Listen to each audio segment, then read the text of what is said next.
communauté, qui est la troisième étape que vous pouvez faire. La communauté peut être physiquement chez vous, vous ouvrez un serveur avec un forum, on peut aller jusque-là aussi, mais ça peut être aussi plus virtuel. Hein? On est d'accord que par communauté, premièrement, le web n'a jamais inventé le réseau social ni les communautés. Ça existait bien avant. Tout ce que ça fait le web, c'est garder une trace physique, écrite en général, de ces communautés-là. Donc, vous voulez peut-être trouver un endroit où vous pouvez laisser une trace qui peut être effectivement des fois sur Facebook ou ailleurs, ou sur Twitter, mais quand même peut-être éventuellement l'envoyer lentement sur votre site web parce que vous voulez communiquer avec eux sur Twitter, mais venez voir mon site web parce qu'on a des trucs intéressants à vous montrer, puis on peut parler plus que 140 caractères.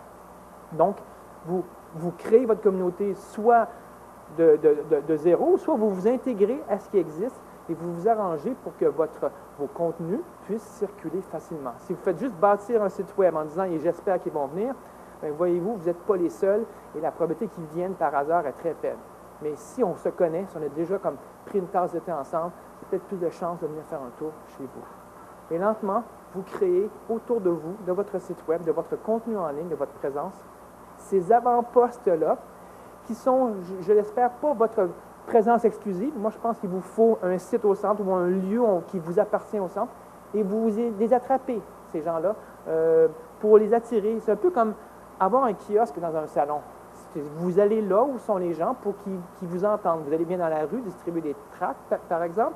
Bien, c'est une place pour aller chercher du monde pour qu'ils vous connaissent. Mais il vous faut un lieu, un salon où ils vont pouvoir en savoir un peu plus sur vous. Et lentement, vous créez ce réseau social-là autour de vous. Vous créez ce réseau, pas juste pour créer le réseau, vous le créez parce que lentement, c'est une manière de bâtir son capital social.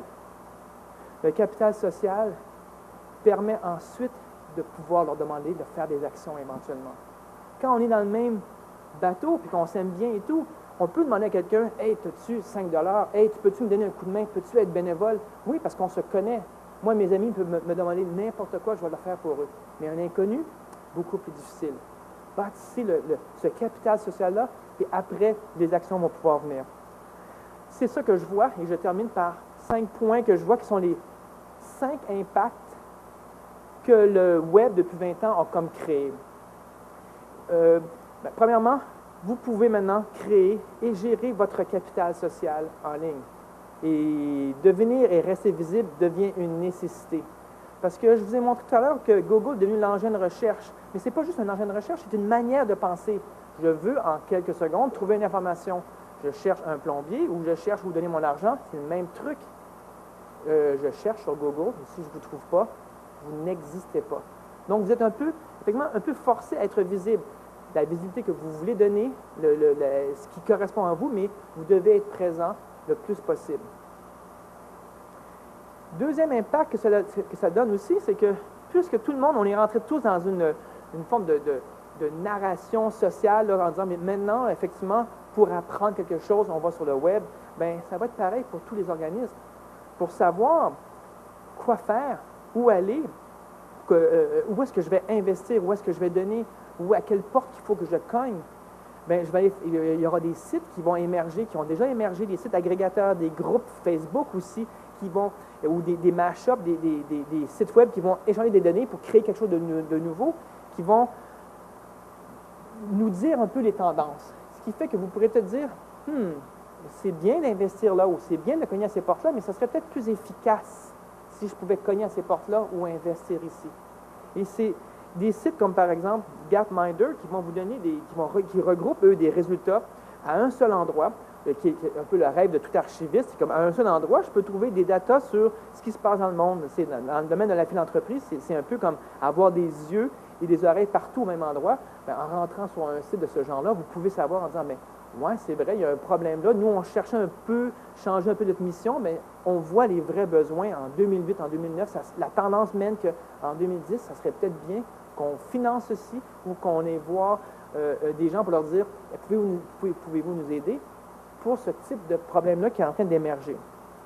Ou sur Facebook, vous pouvez aller voir des causes, Facebook causes, qui est juste bon, je dirais, pour alerter des problèmes. On voit qu'est-ce qui est populaire ou pas populaire. Vous ferez ce que vous voulez après. Ce n'est pas nécessairement la vérité pure, mais si vous voyez qu'il y a des groupes qui marchent plus, vous vous dites, mais ça plaît, ça touche, ça vient toucher une corde sensible. Vous avez les outils pour savoir, enfin, vous n'êtes plus dans le noir, pour savoir où viser. Troisième impact que je vois aussi, c'est que, conséquemment, il y aura des sites évaluateurs qui vont commencer aussi à colliger les informations sur les organismes et à les comparer entre eux pour donner une meilleure vue d'ensemble, effectivement. C'est-à-dire que le temps de juste trouver des fonds, puis ensuite on fait ce qu'on peut avec, mais on a manqué notre coup, pas manqué notre coup, ça ne se fait pas. Là, maintenant, on va pouvoir le savoir. Vous avez moins bien réussi que l'autre, on va pouvoir vous comparer, non pas parce qu'on veut créer une compétition, mais c'est parce qu'on veut être sûr que les gens veulent être sûrs que quand on investit quelque part, que ça rapporte ce que ça doit faire. Est-ce qu'il y a une réelle innovation sociale qui va émerger? Et CharityWatch.org, par exemple, aux États-Unis, puis je suis sûr que ça va débarquer ici aussi éventuellement d'une manière ou d'une autre, qui compare les organismes entre elles en disant « Oh, on leur donne des notes. Dans selon telle catégorie, on leur donne des notes en disant « Ah, c'est un A+, un B-. » Et donc, vous savez, si vous avez peu d'argent à investir, bien, où est-ce que vous pouvez investir?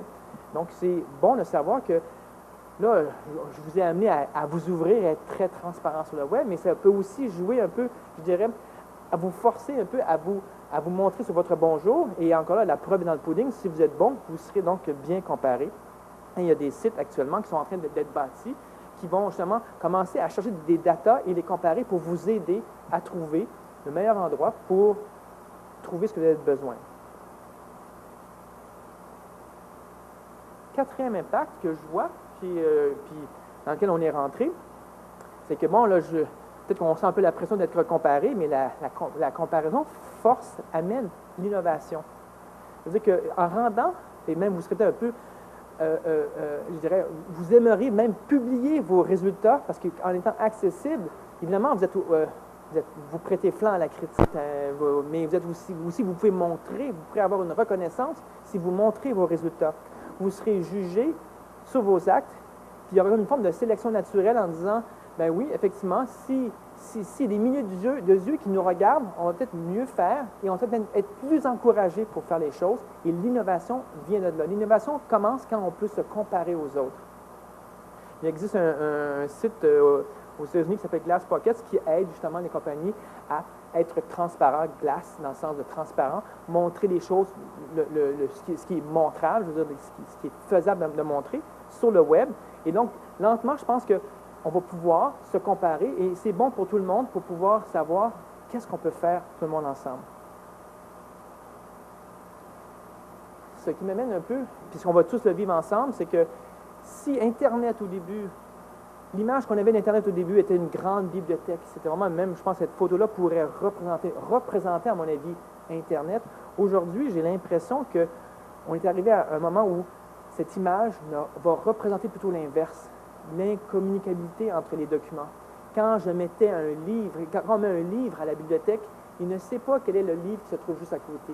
Il y a des auteurs qui sont un à côté de l'autre qui ne savent même pas, qui ne peuvent pas se communiquer ensemble. Ceux qui ouvrent des sites web, un blog ou sont sur Facebook, peuvent savoir, tiens, j'ai parlé de tel truc aujourd'hui, j'ai fait tel événement. Vous découvrez que vous n'êtes pas tout seul dans le monde à avoir fait le même événement et vous vous mettez donc à vous rejoindre. En fait, ça va plutôt ressembler à ça plus tard, c'est-à-dire une bibliothèque où tout le monde va se rejoindre et discuter, où on va pouvoir échanger entre donateurs, entre les organismes, puis tout le public, parce qu'on peut savoir presque instantanément, pour pas très cher, qu'est-ce qui se passe dans le monde, puis c'est ce que je vous souhaite dans les prochains 10 ans, parce que je pense que si vous êtes en train d'écrire la prochaine histoire, cette histoire-là, c'est que je crois que le web a été conçu vraiment pour vous. Connecter des gens ensemble pour répondre à des besoins, je crois que c'est à vous de l'utiliser. Ce n'est pas juste aux commerçants, parce que même si vous utilisez leurs outils, vous pouvez le mettre à votre sauce pour bien l'utiliser. Merci.